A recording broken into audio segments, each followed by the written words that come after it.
Tem de dividir em duas partes, né? A parte brasileira e a parte da FIFA. A parte brasileira, nós temos uma tradição nefasta na CBD, que era antigamente, e na CBF. Tal. Primeiro, com o João Avelange, corrupto, provado, comprovado, e que era nome, homenageado como nome de estádio no Brasil, Engenhão, até recentemente, quando sabiamente o Botafogo mudou o nome para estádio Newton Santos, um brilhante lateral esquerdo e quarto zagueiro, na seleção brasileira, lateral esquerdo, a enciclopédia do futebol. Tal. Então, o João Avelange era homenageado, corrupto aqui, com provas de corrupção. Ele ficou até 1974, quando foi para a FIFA.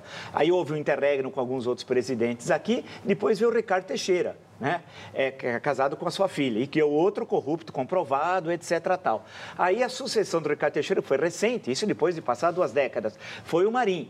O Marinho já era um corrupto, conhecido também, co-assassino de Vladimir Herzog, como eu mostrei, falei na semana passada, daqueles discursos dele no início de outubro de 1975 e tal, corrupto conhecido como político, etc. Aí, pela graça do Senhor, é uma justiça ainda, foi preso, mas porque está fora do Brasil, porque se estivesse no Brasil ele estava solto e é capaz de processando a gente, porque o Brasil é tudo ao contrário, é um país da bandalheira sistematizada. E aí sucedido por Del Nero, que também, eu fico lembrando, como eu acho que eu tenho o direito de falar, porque ele expunha a sua vida privada publicamente. Então, se ele expunha a sua vida privada, como referindo a Del Nero publicamente, ele aparecia com aquelas moças que saíam na revista Sex, que eram apaixonadas por ele. Paixão que durava, momentânea, durava algumas horas, alguns dias, uma coisa muito emocionante e tal. E esse senhor recebendo 200 mil, uma fortuna, traficando negócios e tal, é outro criminoso. E a gente tem de dizer, a gente só vai mudar o Brasil, quando a gente fala que bandido é bandido e honesto é honesto. Del Nero é bandido. Então a gente tem de dizer,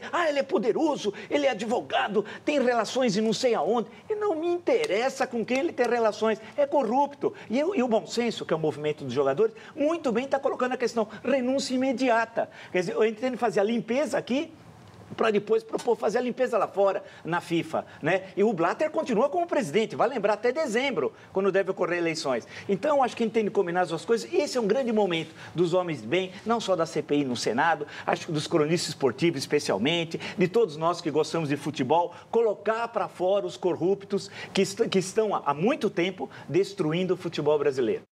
Desculpe, nós não estamos no cartão verde, mas lembrar que o Jobson, do Botafogo, se recusou a fazer um exame de doping no Oriente Médio. Ele tinha sido acusado aqui no Brasil de, em certo momento da vida, tal, ter consumido droga, tal. Lá ele estava lá no Oriente Médio. Veio para cá, estava se recuperando aqui, jogando, acertando a sua cabeça, a sua vida. Pegou uma suspensão, salvo engano, da FIFA agora, poucas semanas atrás, de 4 anos. Que autoridade moral tem a FIFA de fazer uma pessoa que estava se recuperando aqui no Brasil, em todos os sentidos, na vida pessoal, no futebol, e aplicar uma suspensão que empurra uma pessoa dessa justamente para onde ele estava saindo. Portanto, essas pessoas destroem o futebol. Elas têm que ser jogadas na lata de lixo. A gente não pode ter medo. Esse é o Brasil de um país que tem muitos fracos e covardes e bananas. A gente tem que empurrar esse pessoal para a lata de lixo e recuperar o futebol para os brasileiros.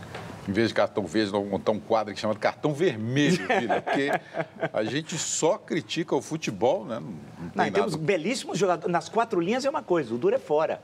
Né? Não, o cartão verde, de passagem, está lá o Rivelino, está lá um dos melhores programas que existe para comentar o esporte brasileiro. O Rivelino que só foi o melhor meio armador da história do futebol brasileiro, pouca coisa. Corintiano, né? Meus amigos, vamos voltar ao futebol. Não é o cartão verde, é o cartão vermelho, né, Vila? O Enio Torres Granel, aqui tem muitas perguntas em relação a esse caso da CBF. O Enio Torres Granel falando, mas a CBF não é privada? Sim. Essa discussão é um eterno paradoxo. O que devemos cobrar é a tributação, não é? E aí o Diogo Moba traz à tona aqui um questionamento interessante. Federações esportivas deveriam ser concessão pública, já que são representantes do país. Daí ficariam sob regras democráticas. Não, elas são independentes e é uma exigência da FIFA, inclusive. Senão você é desfiliado da FIFA. Então, isso não pode.